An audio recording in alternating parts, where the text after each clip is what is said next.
अस्सलाम वालेकुम दोस्तों, मां आहियां शकील ख़ान। दोस्तों, हर बूटे हर वीडियो जी तरह तव्हांखे कंहिं न कंहिं बूटे या कंहिं न कंहिं वण जी मालूमात ॾींदा आहियूं ऐं उनजो फ़ाइदो ॾसींदा आहियूं तव्हांखे ऐं उनजो नालो ॿुधाईंदा आहियूं। दोस्तों, हीउ जेको आहे हीअ आहे चरियो धातुरो, जंहिंखे असां सिंधी में चरियो धातुरो चवंदा आहियूं। हीउ चरियो धातुरे जो बूटो आहे। हीउ तव्हांखे ॾेखारियां हीउ जेके हीउ नंढो जेको हीउ ॿिज आहे, हीउ अञा नंढो आहे। हीउ वॾो तक़रीबन थींदो आहे त कम से कम 50 ग्राम 100 ग्राम जो थींदो आहे। ऐं हीउ बूटो बि वॾो ख़तरनाक आहे। हिनजो ॿिज जॾहिं वॾो थी वेंदो आहे त हू अक्सर जेके मवाली हूंदा आहिनि, भंग पीअंदा आहिनि, भंग जो बि इंशाल्लाह तव्हांखे बूटो ॾेखारींदुमि।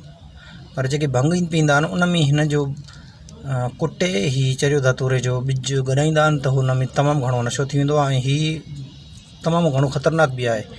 जेकॾहिं हीउ इंसानु ईअं खाए त हुनजो दिमाग़ी तवाज़ुन दुरुस्त न रहंदो ऐं हू दिमाग़ी तवाज़ुन विञाए वेहंदो। त दोस्तों, हीअ वीडियो तव्हांखे उमेद त पसंदि आयो हूंदो। SK चैनल खे लाइक कंदा, सब्सक्राइब कंदा। तेसिताईं ॾींदा इजाज़त। अल्लाह हाफ़िज़।